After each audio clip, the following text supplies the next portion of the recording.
Welcome home, Linda. The room was a mess, so I cleaned it up for you. Why did you do that? When I got home, not a single item was left in my room, I said, shocked. My son's wife entered the room laughing. There's no need to be so shocked. I did it for the good of the house. I couldn't understand her laughter and actions. Where are my things?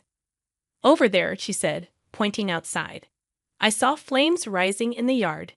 Then it hit me. I ran outside barefoot to find my clothes and personal belongings being burned. What shocked me more was seeing a painting given to me by my late husband among the flames. Now it was nice and clean. Looking at my daughter-in-law, I realized she was controlled by malice. Do you know what you've done? Of course. No need to look so scared, she replied casually. Her smirk made it clear she wasn't joking. Are you trying to drive me out? No, I'm just exterminating a parasite, she said, her words chilling me. That's when I made a decision. Then I'll leave. And so I left the house, but I wasn't alone in this. Everything was now in place. I swore on my late husband's grave that I would never forgive her. My revenge against my eldest son's wife had begun.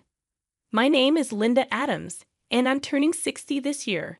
Ever since I lost my beloved husband to cancer 2 years ago, I've been living alone. After he passed away, I felt a great void. But I'm finally getting used to living by myself again. One last thing for me to do. Linda, a gift should be arriving at your house soon. Those were my husband's last words. I reminisce about the times I had with him. He was a hard-working businessman at a well-known company, and our meeting came about through a mutual acquaintance. But we quickly hit it off and smoothly progressed to marriage. Since then, it has been nothing but bliss. We've got our son now. I've got to work even harder, I said, thinking about our family. Yeah, but don't overdo it. I have a precious wife and son to look after, my husband replied. At 28, I gave birth to our son, John, and 4 years later, our daughter, Emily, was born. I worked hard every day as a homemaker, which was also my husband's wish. He acknowledged my efforts, and as a result, he left us more than enough savings and assets. However, even in such a life, changes occur. I'll be coming back home soon. Isn't your work too hectic? My husband asked. No, it's settled down now, so it's fine. And I know it's short notice, but I'm thinking of coming back next Saturday, he said. That's fine. I'll be home. I was looking forward to seeing John. It had been a while. But I had forgotten something important. Then, on Saturday, he came home. Welcome back. You must be tired. Take it easy, I said, greeting him. Hello, Linda. It's been a while, he replied. I had completely forgotten, but I was not fond of John's wife, Julie. She had been looking down on me and making snide remarks even before they married. Welcome, Julie, I offered, but it felt strained. Julie seemed to catch on and gave a smirk. We're planning to stay over tonight, so please take care of us, Julie said, making herself comfortable as if it were her own home. It almost seemed as if she was testing how comfortable our house was. In the end, they stayed for 2 days, and it was a continuous strain on my heart. I thought that would usher in the return of peaceful daily life. But that was quickly about to change. Mom, I need to talk to you about something, my son said about a week later. I had a bad feeling. Actually, Julie has. Hold on a sec. I took a deep breath. Sorry, what about Julie? Oh, right. So Julie wants to live with you. Live together, my son said. It was totally unexpected. I asked for the reason. I thought it was sudden too and wondered why. But it seems she's worried about you. Worried? I couldn't help but wonder if that were true. Why hadn't she reached out herself? I told her you were fine, but she won't listen. I see. How are things between you and Julie then? I asked. I think we're okay, he said. But he sounded less than enthusiastic. I thought it was bad to burden my son like this and made a suggestion. Then I'll just tell Julie myself that she can't live with us. If I say it directly, she'll give up. Right after hanging up, I looked up at the ceiling. Living with my daughter-in-law was out of the question. Her snooping around my house before must have been her scoping it out for moving in. With that in mind, I just couldn't accept her proposal. Hello, Julie. About the living together thing, I contacted her the next day. I wanted to settle things quickly before they got more complicated. You heard from John, didn't you? Her voice was clearly excited. She must have thought living together was a possibility. I've heard the story, so we can't live together, I said firmly. There was a moment of silence. She must have been shaken. Why not? As you get older, wouldn't it be better for you to have someone around? She suggested. Maybe so, but I'm fine on my own, I replied. Don't say that. I'm really worried about you, she said, her concern appreciated. But all right, if that's what you want, I said, and it seemed she had accepted it for now. I thought I could return to my peaceful daily life.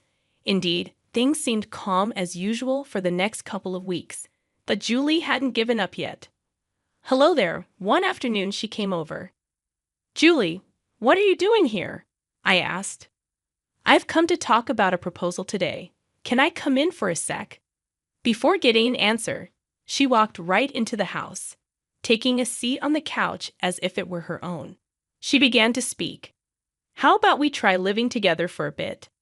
Excuse me? We've lived together on a trial basis, and then decide if we want to make it a permanent arrangement. If you don't like it, I'll move out, she suggested. I racked my brain desperately. A wrong decision now could lead to irrevocable consequences. Does John know about this? Oh, don't worry about that, she replied, then began to call my son. I waited for the phone call to end, pondering what to do next. John says to talk to you. Here you go, she said, handing me the phone. Hello, John. Mom, I'm really sorry. I had no idea Julie would go to you. What are you going to do?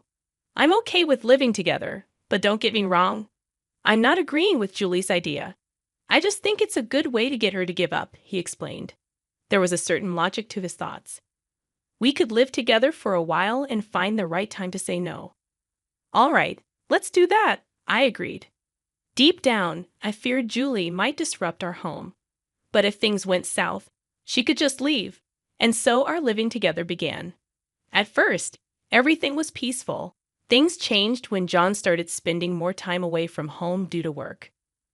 Sorry, I'm too busy to help out around the house right now, he said. Don't worry about it. Instead, I'll take care of the expenses. Don't fuss over it. Leave it to me, Julie replied. Soon after he left for a long business trip, and as if she had been waiting for him to leave, her attitude changed dramatically. Are you not so good at cooking? She asked during one of our meals together. What? Well, it just feels a bit dated and plain. Even dog food might be better, she laughed mockingly, revealing her true colors. From then on, all pretense was dropped. Another day, as I was sorting out the laundry in the living room, she exclaimed, Hey, did you mix our laundry together again? It's not necessary to separate them. She sighed heavily. When you mix them, your old lady smell gets on my clothes. Please do mine separately next time. Oh, and rewash mine, will you? Hey, where do you think you're going? I've got plans with friends, she announced abruptly, leaving me to tend to the chores alone. She never lifted a finger to help, preferring to gallivant about instead. I couldn't stand it any longer. Your behavior lately has been too much. I'm going to have to tell John about this, I said, hoping it would calm things down. But she was not a woman to fold so easily. Don't joke with me. I'm here out of the goodness of my heart, she retorted. What on earth was she talking about? Even though Julie's arrival had completely disrupted our daily life, she warned, if you go snitching, it won't end well for you, and threw a picture frame at me, containing a picture of my husband and me. At that moment, everything I had been holding back just overflowed. Okay, I'll be able to get back soon, Mom. We'll talk in detail then, all right. My son said over the phone. 3 months after we started living together, I included everything that had happened in our conversation, including ending the living arrangement. He didn't even seem surprised when I called and readily agreed. It was just 3 days before he was due to return when my daughter, Emily, came back home. Sorry for the suddenness, she said. It's fine. What happened? I asked. As I listened to her, she revealed that her husband's infidelity had led to her divorce. You can stay here for a while. You've been through a lot, after all, I offered, but there was a problem. I explained the current situation to her. So Julie is living with you, right? John is going to be back from his business trip soon, so we will talk things over then, I said. I see. I'm the newbie here, but I'll help out as much as I can, Emily said reassuringly. That night, when Julie arrived home, she asked, Hey, Emily, why are you here? A lot's happened. I'll be staying here for a while, Emily replied. Julie hadn't met my daughter often, but for some reason, she seemed to have taken a liking to her. Seems like Julie is taken to you, so we might use that to our advantage. Indeed, we must be careful not to let on what we're planning, I thought to myself. The next day, my son returned. I'm home, he announced. As I went to greet him at the door, his wife pushed past me, saying, You're in the way. Hey, isn't that a bit dangerous? I said. Just act your age, will you? I mean, you're an old lady, she retorted, laughing while looking at me. At this point, I was truly astounded by her behavior. What are you doing here, Mom? My son asked, noticing my distraction. Just lost in thought, that's all. Emily came back, right? Haven't seen her since Dad's funeral, I replied. She'll probably be back soon then, he said. About an hour later, we had dinner with my daughter, who had just come home. When it was just the two of us, she complained about Julie. But even she can't in this situation. It's been a really long time since we had such a peaceful family meal. My son's wife seemed to be in a better mood and started drinking. Julie, don't you think you're drinking too much? I asked. I'm fine. This is nothing, she replied, dismissing my concern. Is she not good with alcohol? My daughter asked. I don't think that's the case, I replied, but my son's wife continued to pick on me, emboldened by the alcohol. Why don't you have a drink with us? She insisted. I'm not good with alcohol, I said. What? What are you talking about? You can't deny my request, she said, becoming increasingly aggressive. That's enough, right? You're clearly drunk, my daughter intervened. I'm still okay. I'm worried too, I said. In the end, Julie was taken to her room by my daughter. Looks like Julie's gone to sleep. If she's drunk and asleep, she won't be up for a while, so it should be fine, my daughter reassured us. Then it's time for the main event, my son said, and so the three of us talked about Julie. We intended to tell her that we were going to dissolve the living arrangement anyway. Are you okay with that, John? She is your wife, after all, I asked. I had my share of the blame for letting things get out of hand. But what's the right thing to do? My son pondered. We were at our wits' end, and no good ideas came to mind. Then my daughter asked a question. First off, why did Julie want to live with us in the first place? She asked. Hearing that, I indeed wondered. I realized I had never asked her or my son for a clear reason. John, don't you know anything? My daughter pressed. Last time I asked, she said she was worried about Mom, but that's probably a lie. Like, what if it's this house she's after? It's pretty big after all, my son speculated. That could be possible. Even before and after moving in together, I felt like Julie was always sizing up everything in the house, I admitted. So how about this idea? My daughter proposed, and it was a suggestion we hadn't even considered. It might be a burden on Mom, my son pointed out. After a bit of thought, I realized it might be a good way to break the current stalemate. Yeah, since it's Emily's idea, why not go for it? I suggested. What do you think, John? My daughter asked. I'm okay with it too. My son agreed. And so, we each started to make our moves. Of course, this was a secret from John's wife. A week later, everything was ready. However, since there was a chance of being turned down for any number of reasons if I talked about it alone, we decided to bring up the living arrangement issue again, all three of us together. We decided to execute our plan in 2 days. The day before, Julie said, I'm sorry, but I'm going to head out for a bit. When will you be back? I asked. Well, I should be back by the evening, she replied, unusually happy. But I didn't think much of it because by tomorrow, I'd be saying goodbye to this life. The only worry was leaving John's wife at home alone. But I was looking forward to catching up with a friend for the first time in a while and had completely forgotten about that. I'm home, I announced upon my return around 4:00 p.m., but unexpectedly, she came out of my room. "Welcome back, Linda. It was dirty, so I cleaned it up for you," my son's wife said as she emerged from my room. "Why are you coming out of my room? You'll see if you look," she replied cryptically. "What? Why is this happening?" I exclaimed, realizing that nothing was left in my room. As I stood there in shock, my son's wife entered the room laughing. "You don't need to be so surprised. I did it for the good of the house," she said casually. Her behavior and laughter without a hint of remorse were completely baffling. "Where are my things?" I demanded. "Over there," she pointed, and I followed her gaze to see flames in the yard. That's when it hit me. No way.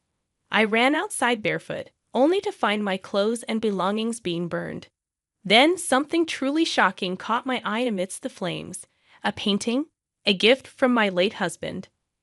"This cleans everything up nicely," my son's wife remarked, her face filled with hatred. She had forgotten something important. "Who really supports this house? Do you know what you've done?" I asked, trying to understand her motives. "Of course. Don't look at me like that. You're scaring me," she replied, trying to brush off the gravity of the situation. "Don't joke around. Well, there are still things we got to do, right?" She continued with a grin. "Are you trying to kick me out?" I asked, realizing her intentions. "No, I'm just dealing with a parasite," she replied, her words carrying a thinly veiled threat. Despite the sugarcoating, I knew she was talking about me, and so I made a decision. Then I'll leave. I left the house, swearing revenge on my son's wife. "Are you really okay with this?" Julie had asked me before I left, but I didn't even look at her. I could easily imagine the expression on her face. As I headed to my new place, I called my son and daughter. "I'm moving to the new house today, a bit ahead of schedule," I informed them. "Got it. I'll tell Emily. Then I'll see you there," my son replied. When I arrived at the new house, I sat on the sofa, feeling a bit excited about starting a new life. About an hour later, John and Emily arrived. I didn't expect such an amazing house. "How did you manage to get a place like this?" I asked. "I asked a friend of your father's, and he said this house was vacant. It kind of resembles our old place too, so I made a quick decision," my son explained. We had a pleasant time, but soon we all wore serious expressions. "For now, let's just give Julie the address. Given her nature, she'll definitely come by," I suggested. "I'll take care of that." "Thanks," my son replied. After a while, I had dozens of messages and missed calls. "We're ignoring these, right?" I asked. "Yes," my son confirmed. We then waited for my eldest son's wife to grow impatient and visit. After spending a few days relaxing in the new place, someone visited us. Looking at the outside through the window, there stood Julie, looking exhausted. "She's here. Time to greet her." "I'm kind of nervous," I admitted. "Don't worry. There are 3 of us," my daughter reassured me.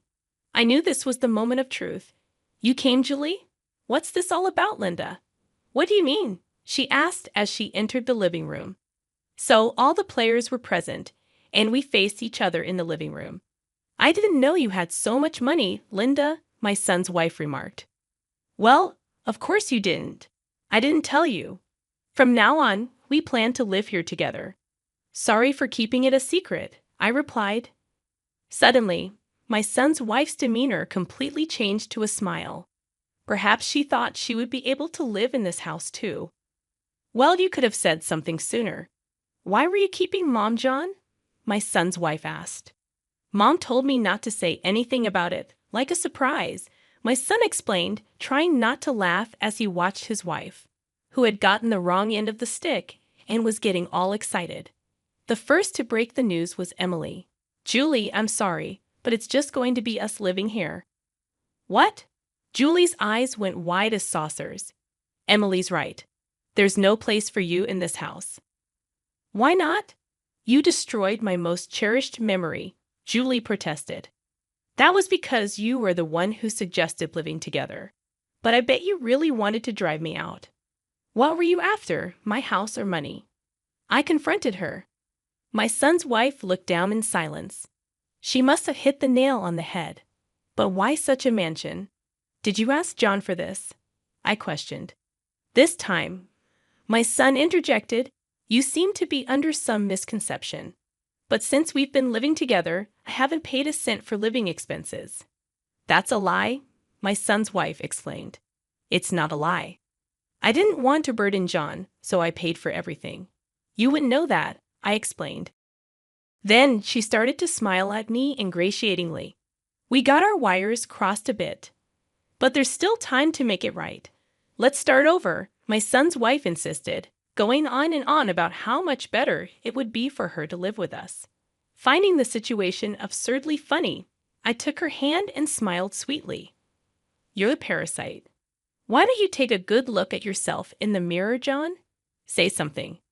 You're on my side, right? I thought I was. But there's no excuse for this level of awfulness, my son replied, clearly torn. Don't be ridiculous. Why am I the one? Just give it up. No matter how much you beg, this fact won't change, I added firmly. But I will never forgive you for what you did to me, my son's wife protested, desperation evident in her voice. No one in the room was on my son's wife's side, not even her husband. As I watched her face contort with despair, I felt the weight lifting off my shoulders. So, you need to leave this house and that house too. That house too. Well, that house is in my name, and I can't let a stranger live there, she argued. A stranger? You mean sadly, that's the situation, I replied calmly. At that, my son's wife began to scream, throwing and smashing things around her. Call the cops, John. Stop her. Okay, I got it. My daughter quickly phoned the police. Stop this rampage now. Hey, back off. My son intervened, trying to calm the situation. Finally, the chaos was brought under control when my son tackled and restrained his wife. In the end, Julie was escorted away by the police, glaring at us as she got into the squad car. But at this point, there was nothing we could do. I felt no sympathy, just a sense of serves you right. Above all, she was getting her just deserts for ruthlessly destroying the memories of my husband. After everything that's happened, I can't live with her anymore. I have faith that he will handle things well, my son affirmed. I'm counting on you. Afterward, I replied. John and Julie got divorced, of course. It wasn't an easy process. She cried and screamed during the discussions with the lawyers, trying to garner sympathy, but my son dismissed it outright. I was present as well, just astonished by her pitiful display. Cut it out already. Please, keep out of this. It's your fault this is happening. Stop blaming others. You brought this upon yourself, my son asserted firmly. That's right. Just stop it. No matter how much you beg, I'm not changing my mind. That's the way it is, I added, smiling to show that I meant it. Since that day, Julie stopped complaining, and we finally had peace. I felt a slight easing of the guilt I had towards my husband. Turns out, Julie, now evicted and jobless, was hopping from one friend's house to another, having become a housewife upon marrying my son. She had no employment. Is it okay for us to live here now? My son asked tentatively. Indeed. I've said plenty to Julie, but don't worry about it. You're welcome to stay as long as you like, I reassured him. The ashes may remain, but not all memories of my husband have disappeared. From now on, the three of us will walk towards a bright future together.